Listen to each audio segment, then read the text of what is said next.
Assalamualaikum warahmatullahi wabarakatuh. Perkenalkan, nama aku Lilis Kurnia Saragi dengan NIM 856532217. Parodi PGSD UP BJJ Pekanbaru. Oke, kita kali ini masuk ke tugas kuliah 2 dalam pembelajaran filsafat ilmu. Di sini aku mau jelasin bagaimana filsafat ilmu mengawasi dan memperkuat eksistensi keilmian serta nilai-nilai dalam ilmu pendidikan. Oke, di sini aku bakal jelasin melalui layar aja yang sama-sama kita ketahui dan sudah kita baca. Pada hakikatnya, filsafat adalah upaya manusia untuk merenungkan secara kritis, metodis, dan mendalam hakikat pengetahuan, nilai-nilai, dan kehidupan. Filsafat penting bagi pendidikan karena menjadi dasar penentuan arah, tujuan, dan strategi proses belajar mengajar. Pendidikan berfungsi sebagai alat perkembangan karakter dan kepribadian. Selain sebagai penyalur ilmu pengetahuan, di sini filsafat berfungsi sebagai pedoman dan pembenaran bagi pengembangan ilmu pendidikan. Filsafat penting bagi ilmu pendidikan karena menawarkan panduan dan prinsip-prinsip fundamental bagi upaya perbaikan, percepatan kemajuan, dan pembangunan landasan yang kokoh bagi penegakan sistem pendidikan. Kita masuk materi yang kedua, bagaimana pendidikan yang bermakna dan bernilai turut memperkuat perkembangan filsafat ilmu. Pendidikan yang bermakna dan bernilai dicirikan oleh proses pembelajaran yang mendalam, relevan dengan konteks siswa, mendorong pemikiran kritis, serta menanamkan nilai-nilai etika dan sosial.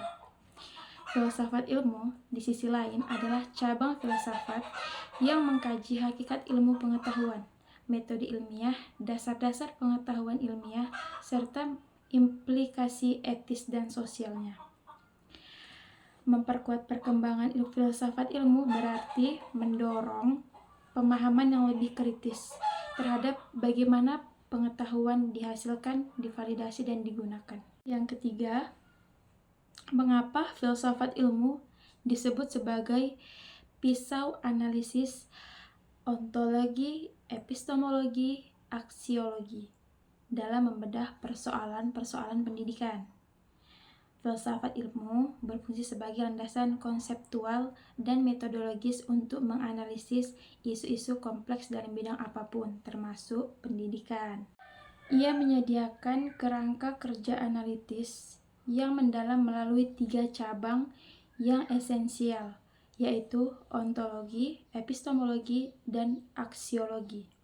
Ketiga cabang ini kemungkinan membedahkan persoalan pendidikan dari berbagai dimensi fundamental, mulai dari hakikat realistis manusia pendidikan, cara kita memperoleh pengetahuan tentangnya, hingga nilai-nilai mendasarinya dan tujuan yang ingin dicapai. Nah, kita masuk yang keempat, contoh konkret penerapan filsafat ilmu dalam praktik pendidikan. Misalnya, dalam kebijakan, kurikulum, atau proses pembelajaran. Di sini saya mengambil contoh konkret kurikulum berbasis kompetensi. Salah satu contoh konkret adalah penerapan kurikulum berbasis kompetensi atau KBK.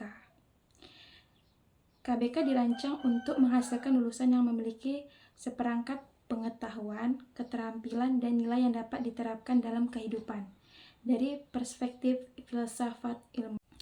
Yang pertama, epistemologi mengakui bahwa pengetahuan tidak hanya teoritis tetapi juga praktis dan aplikatif. Ada penekanan pada bagian pengetahuan digunakan know sampai how. Selain hanya mengetahui fakta, know atau that. Aksiologi atau nilai menegaskan pentingnya nilai dan sikap dalam praktik profesional dan sosial. Proses pembelajaran mendorong metode pembelajaran yang aktif, partisipatif, dan berorientasi pada pemecahan masalah nyata seperti studi kasus, simulasi, dan magang. Penilaian menggunakan metode yang otentik dan berorientasi pada unjuk kerja untuk mengukur kompetensi yang diperoleh. Ini menunjukkan bagaimana pemahaman filosofis tentang sifat pengetahuan, nilai, dan bagaimana manusia belajar mempengaruhi desain sistem pendidikan. Sekian dari saya. Wassalamualaikum warahmatullahi wabarakatuh. Sampai jumpa.